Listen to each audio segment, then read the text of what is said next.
Uncle Tom's Cabin by Harriet Beecher Stowe, Chapter 7. The Mother's Struggle. It is impossible to conceive of a human creature more wholly desolate and forlorn than Eliza when she turned her footsteps from Uncle Tom's Cabin. Her husband's suffering and dangers, and the danger of her child, all blended in her mind, with a confused and stunning sense of the risk she was running in leaving the only home she had ever known, and cutting loose from the protection of a friend whom she loved and revered. Then there was the parting from every familiar object, the place where she had grown up, the trees under which she had played, the groves where she had walked many an evening in happier days, by the side of her young husband. Everything, as it lay in the clear, frosty starlight, seemed to speak reproachfully to her, and ask her whither could she go from a home like that. But stronger than all was maternal love, wrought into a paroxysm of frenzy by the near approach of a fearful danger. Her boy was old enough to have walked by her side, and in an indifferent case she would only have led him by the hand. But now the bare thought of putting him out of her arms made her shudder, and she strained him to her bosom with a convulsive grasp as she went rapidly forward. The frosty ground creaked beneath her feet, and she trembled at the sound. Every quaking leaf and fluttering shadow sent the blood backward to her heart and quickened her footsteps. She wondered within herself at the strength that seemed to be come upon her, for she felt the weight of her boy as if it had been a feather, and every flutter of fear seemed to increase the supernatural power that bore her on, while from her pale lips burst forth, in frequent ejaculations, the prayer to a friend above, "Lord, help! Lord, save me!" If it were your Harry, mother, or your Willie, that were going to be torn from you by a brutal trader tomorrow morning, if you had seen the man and heard that the papers were signed and delivered, and you had only from 12 o'clock till morning to make good your escape, how fast could you walk? How many miles could you make in those few brief hours, with the darling at your bosom, the little sleepy head on your shoulder, the small soft arms trustingly holding on to your neck? For the child slept. At first the novelty and alarm kept him waking, but his mother so hurriedly repressed every breath or sound, and so assured him that if he were only still she would certainly save him, that he clung quietly round her neck, only asking, as he found himself sinking to sleep, "Mother, I don't need to keep awake, do I?" "No, my darling, sleep if you want to." "But, Mother, if I do get asleep, you won't let him get me?" "No, so may God help me," said his mother, with a paler cheek and a brighter light in her large dark eyes. "You're sure, ain't you, Mother?" "Yes, sure," said the mother, in a voice that startled herself, for it seemed to her to come from a spirit within that was no part of her. And the boy dropped his little weary head on her shoulder and was soon asleep. How the touch of those warm arms, the gentle breathings that came in her neck, seemed to add fire and spirit to her movements. It seemed to her as if strength poured into her in electric streams from every gentle touch and movement of the sleeping, confiding child. Sublime is the dominion of the mind over the body, that for a time can make flesh and nerve impregnable, and string the sinews like steel, so that the weak become so mighty. The boundaries of the farm, the grove, the woodlot, passed by her dizzily as she walked on, and still she went, leaving one familiar object after another, slacking not, pausing not, till reddening daylight found her many a long mile from all traces of any familiar objects upon the open highway. She had often been with her mistress to visit some connections in the little village of T, not far from the Ohio River, and knew the road well. To go thither, to escape across the Ohio River, were the first hurried outlines of her plan of escape. Beyond that she could only hope in God. When horses and vehicles began to move along the highway with that alert perception peculiar to a state of excitement, and which seems to be a sort of inspiration, she became aware that her headlong pace and distracted air might bring on her remark and suspicion. She therefore put the boy on the ground, and, adjusting her dress and bonnet, she walked on at as rapid a pace as she thought consistent with the preservation of appearances. In her little bundle she had provided a store of cakes and apples, which she used as expedients for quickening the speed of the child, rolling the apples some yards before them, when the boy would run with all his might after it; and this ruse, often repeated, carried them over many a half-mile. After a while they came to a thick patch of woodland, through which murmured a clear brook. As the child complained of hunger and thirst, she climbed over the fence with him, and sitting down behind a large rock which concealed them from the road, she gave him a breakfast out of her little package. The boy wondered and grieved that she could not eat, and when, putting his arms round her neck, he tried to wedge some of his cake into her mouth, it seemed to her that the rising in her throat would choke her. "No, no, Harry, darling, mother can't eat till you are safe. We must go on, till we come to the river." And she hurried again into the road, and again constrained herself to walk regularly and composedly forward. She was many miles past any neighborhood where she was personally known. If she should chance to meet any who knew her, she reflected that the well-known kindness of the family would be of itself a blind to suspicion, as making it an unlikely supposition that she could be a fugitive.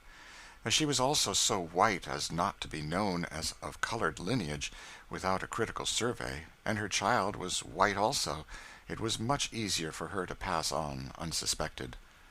On this presumption she stopped at noon at a neat farmhouse to rest herself and buy some dinner for her child and self.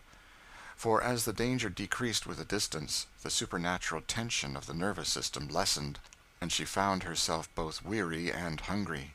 The good woman, kindly and gossiping, seemed rather pleased than otherwise with having somebody come in to talk with, and accepted, without examination, Eliza's statement that she was going on a little piece to spend a week with her friends, all which she hoped in her heart might prove strictly true. An hour before sunset she entered the village of T by the Ohio River, weary and footsore, but still strong in heart. Her first glance was at the river, which lay, like Jordan, between her and the Canaan of liberty on the other side. It was now early spring, and the river was swollen and turbulent. Great cakes of floating ice were swinging heavily to and fro in the turbid waters. Owing to the peculiar form of the shore on the Kentucky side, the land bending far out into the water, the ice had been lodged and detained in great quantities, and the narrow channel which swept round the bend was full of ice, piled one cake over another, thus forming a temporary barrier to the descending ice, which lodged and formed a great undulating raft, filling up the whole river and extending almost to the Kentucky shore. Eliza stood for a moment contemplating this unfavorable aspect of things, which she saw at once must prevent the usual ferry-boat from running, and then turned into a small public house on the bank to make a few inquiries. The hostess, who was busy in various fizzing and stewing operations over the fire, preparatory to an evening meal, stopped, with a fork in her hand, as Eliza's sweet and plaintive voice arrested her. "What is it?" she said. "Isn't there any ferry or boat that takes people over to B now?" she said. "No, indeed," said the woman. "The boats has stopped running." Eliza's look of dismay and disappointment struck the woman, and she said inquiringly, "May be you're wanting to get over? Anybody sick? You seem mighty anxious."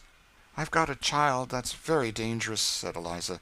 "I never heard of it till last night, and I've walked quite a piece today, in hopes to get to the ferry." "Well, now, that's unlucky," said the woman, whose motherly sympathies were much aroused. "I'm really consarned for ye. Solomon!" she called from the window towards a small back building. A man in leather apron and very dirty hands appeared at the door. "I say, Sol," said the woman, "is that our man going to tote them barrels over tonight?" "He said he should try, if 'twas any way prudent," said the man. "There's a man apiece down here that's going over with some truck this evening, if he dars to. He'll be in here to supper tonight, so you'd better set down and wait. That's a sweet little fellow," added the woman, offering him a cake. But the child, wholly exhausted, cried with weariness. "Poor fellow, he isn't used to walking, and I've hurried him on so," said Eliza. "Well, take him into this room," said the woman, opening into a small bedroom where stood a comfortable bed. Eliza laid the weary boy upon it, and laid his hands in hers till he was fast asleep. For her there was no rest. As a fire in her bones, the thought of the pursuer urged her on, and she gazed with longing eyes on the sullen, surging waters that lay between her and liberty. Here we must take our leave of her for the present, to follow the course of her pursuers. Though Mrs. Shelby had promised that the dinner should be hurried on table, yet it was soon seen, as the thing has often been seen before, that it required more than one to make a bargain. So, although the order was fairly given out in Haley's hearing, and carried to Aunt Chloe by at least half a dozen juvenile messengers, that dignitary only gave certain very gruff snorts and tosses of her head, and went on with every operation in an unusually leisurely and circumstantial manner. For some singular reason, an impression seemed to reign among the servants generally that Mrs. would not be particularly disobliged by delay, and it was wonderful what a number of counter-accidents occurred constantly to retard the course of things. One luckless wight contrived to upset the gravy, and then gravy had to be got up de novo, with due care and formality. Aunt Chloe, watching and stirring with dogged precision, answering shortly to all suggestions of haste that she "warn't a-going to have a raw gravy on the table to help nobody's catchings." One tumbled down with the water, and had to go to the spring for more, and another precipitated the butter into the path of events, and there was from time to time giggling news brought into the kitchen that "Massa Haley was mighty oneasy, and that he couldn't sit in his cheer no ways, but was a-talking and stalking to the winders and through the porch." "Saves him right," said Aunt Chloe, indignantly. "He'll get was nor oneasy one of these days, if he don't mend his ways. His master'll be sending for him, and then see how he'll look." "He'll go to torment, and no mistake," said little Jake. "He desarves it," said Aunt Chloe, grimly. "He's broke a many, many, many hearts, I tell you all," she said, stopping, with a fork uplifted in her hands. "It's like what Massa George reads in Revelations, souls a-calling under the altar, and a-calling on the Lord for vengeance on sich, and by and by the Lord he'll hear 'em, so he will." Aunt Chloe, who was much revered in the kitchen, was listened to with open mouth, and the dinner being now fairly sent in, the whole kitchen was at leisure to gossip with her, and to listen to her remarks. "Sich'll be burnt up forever, and no mistake, won't there?" said Andy. "I'd be glad to see it, I'll be bound," said little Jake. "Chillun," said a voice that made them all start. It was Uncle Tom, who had come in and stood listening to the conversation at the door. "Chillun," he said, "I'm afeard you don't know what you're saying. Forever is a dreadful word, chillun. It's awful to think on't. You oughtn't to wish that hurt to any human critter." "We wouldn't to anybody but the soul drivers," said Andy. "Nobody can help wishing it to them, they so awfully wicked." "Don't nature herself kinder cry out on 'em?" said Aunt Chloe. "Don't they tear der sucking baby right off of his mother's breast and sell him and der little children as is crying and holding on by her clothes? Don't they pull 'em off and sells 'em? Don't they tear wife and husband apart," said Aunt Chloe, beginning to cry, "when it's just taken the very life on 'em? And all the while does they feel one bit, don't they drink and smoke and take it uncommon easy? Lord, if the devil don't get them, what's he good for?" And Aunt Chloe covered her face with her checkered apron, and began to sob in good earnest. "Pray for them that spitefully use you, the good book says," says Tom. "Pray for 'em," said Aunt Chloe. "Lor, it's tough, I can't pray for 'em." "It's nature, Chloe, and nature's strong," said Tom, "but the Lord's grace is stronger. Besides, you ought to think what an awful state a poor critter's soul's in that'll do them ar things. You ought to thank God that you ain't like him, Chloe. I'm sure I'd rather be sold 10,000 times over than to have all that our poor critter's got to answer for." "So I'd a heap," said Jake. "Lor, shouldn't we cotch it, Andy?"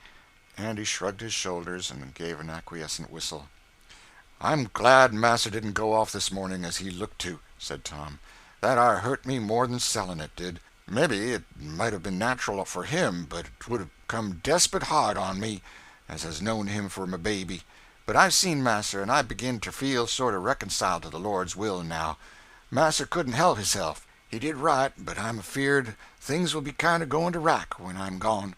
Massa can't be expected to be prying round everywhere as I've done, and keeping up all the ends.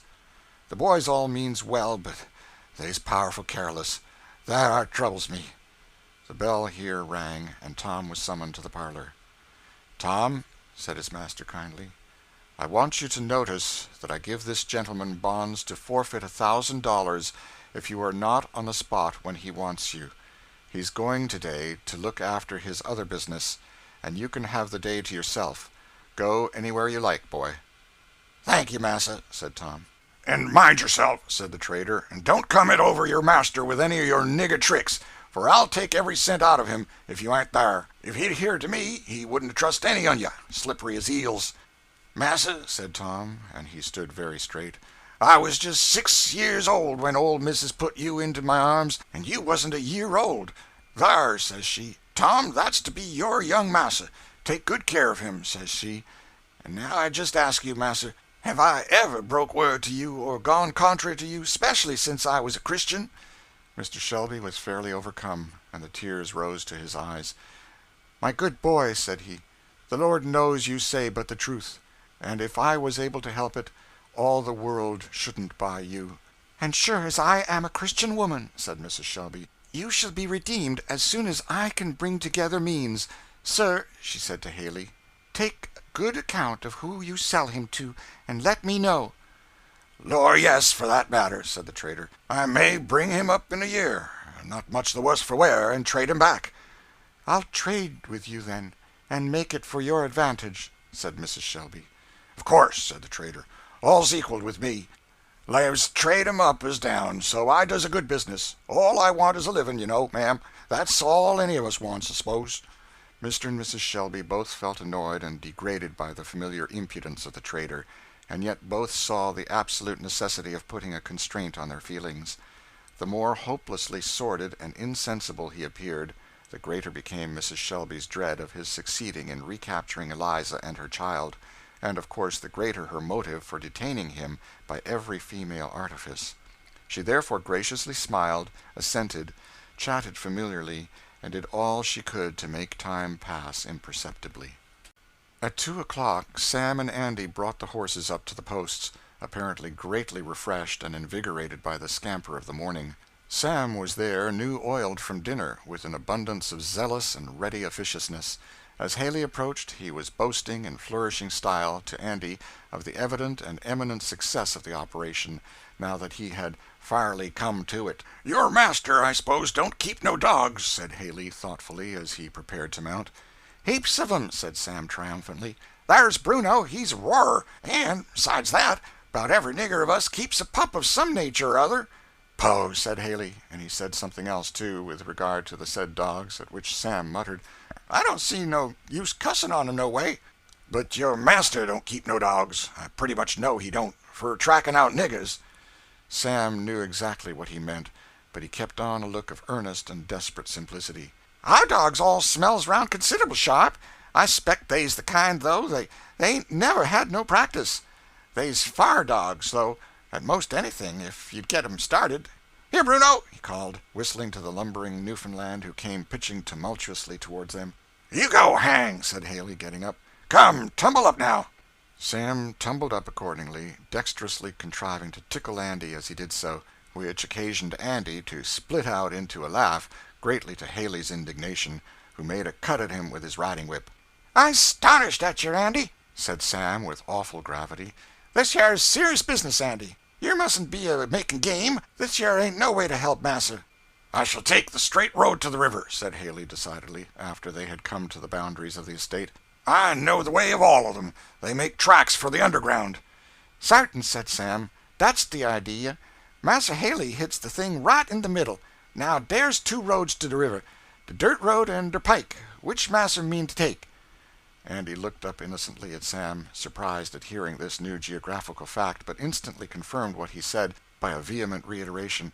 "'Cause," said Sam, "I'd rather be inclined to imagine that Lizzie'd take the dirt road, being it's least traveled."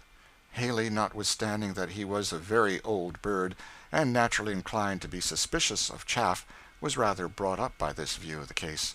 "If yer warn't both on yer such cussed liars now," he said contemplatively as he pondered a moment. The pensive, reflective tone in which this was spoken appeared to amuse Andy prodigiously, and he drew a little behind, and shook so as apparently to run a great risk of falling off his horse, while Sam's face was immovably composed into the most doleful gravity. "Course," said Sam, "Massa can do as he'd ruther. Go de straight road if Massa thinks best. It's all one to us. Now, when I study 'pon it, I think the straight road de best, deridedly." "She would naturally go a lonesome way," said Haley, thinking aloud and not minding Sam's remark. "There ain't no sayin'," said Sam. "Gals is peculiar. They never do nothing you thinks they will. More generally the contrary. Gals is naturally made contrary, and so, if you think they's gone one road, it is sartin you'd better go t'other, and then you'll be sure to find 'em.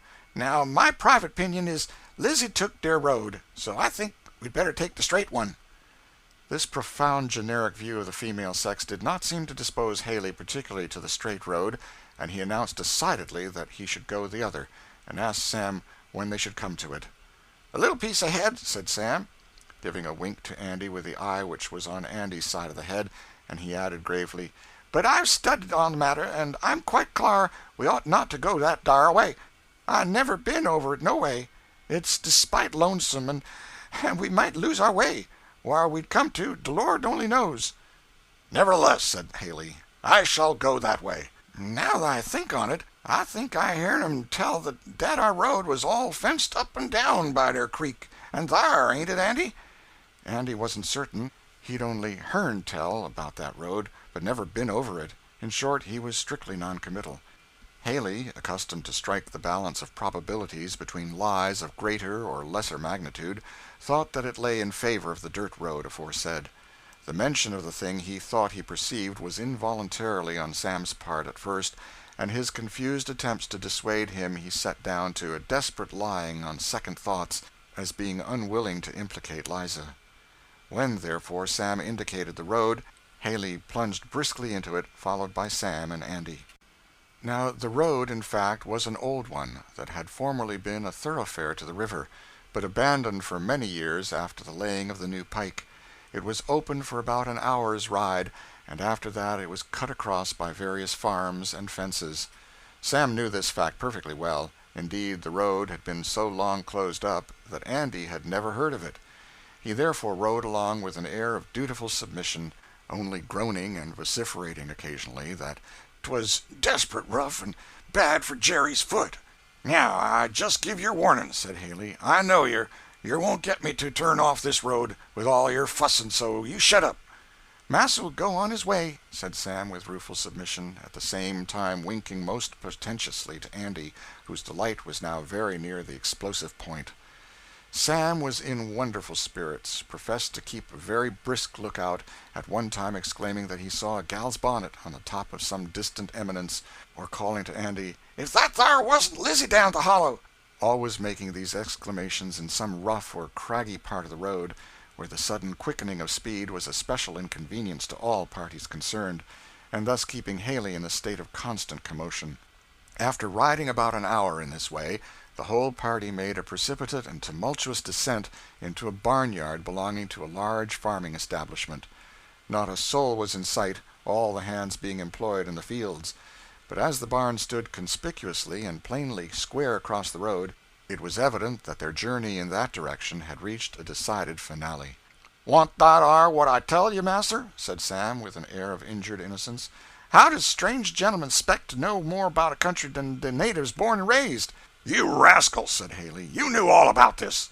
"Didn't I tell you I knowed, and you wouldn't believe me? I telled master 'twas all shet up and fenced up, and I didn't expect we could get through. Andy heard me." It was all too true to be disputed, and the unlucky man had to pocket his wrath with the best grace he was able, and all three faced to the right about, and took up their line of march for the highway. In consequence of all the various delays, it was about 3/4 of an hour after Eliza had laid her child to sleep in the village tavern that the party came riding into the same place. Eliza was standing by the window looking out in another direction when Sam's quick eye caught a glimpse of her. Haley and Andy were 2 yards behind. At this crisis Sam contrived to have his hat blown off, and uttered a loud and characteristic ejaculation, which startled her at once. She drew suddenly back, the whole train swept by the window, round to the front door. 1,000 lives seemed to be concentrated in that one moment to Eliza. Her room opened by a side door to the river. She caught her child, sprang down the steps towards it. The trader caught a full glimpse of her just as she was disappearing down the bank, and throwing himself from his horse and calling loudly on Sam and Andy, he was after her like a hound after a deer. In that dizzy moment her feet to her scarce seemed to touch the ground, and a moment brought her to the water's edge. Right on behind they came, and nerved with strength such as God gives only to the desperate, with one wild cry and flying leap she vaulted sheer over the turbid current by the shore, on to the raft of ice beyond. It was a desperate leap, impossible to anything but madness and despair, and Haley, Sam, and Andy instinctively cried out and lifted up their hands as she did it. The huge green fragment of ice on which she alighted pitched and creaked as her weight came on it, but she stayed there not a moment. With wild cries and desperate energy she leapt to another and still another cake, stumbling, leaping, slipping, springing upwards again. Her shoes are gone, her stockings cut from her feet, while blood marked every step, but she saw nothing, felt nothing, till dimly, as in a dream, she saw the Ohio side, and a man helping her up the bank. "You're a brave gal, now, whoever you are," said the man with an oath. Eliza recognized the voice and face for a man who owned a farm not far from her old home. "Oh, Mr. Symes, save me, do save me, do hide me," said Eliza. "Why, what's this?" said the man. "Why, if 'tain't Shelby's gal." "My child, this boy, he'd sold him.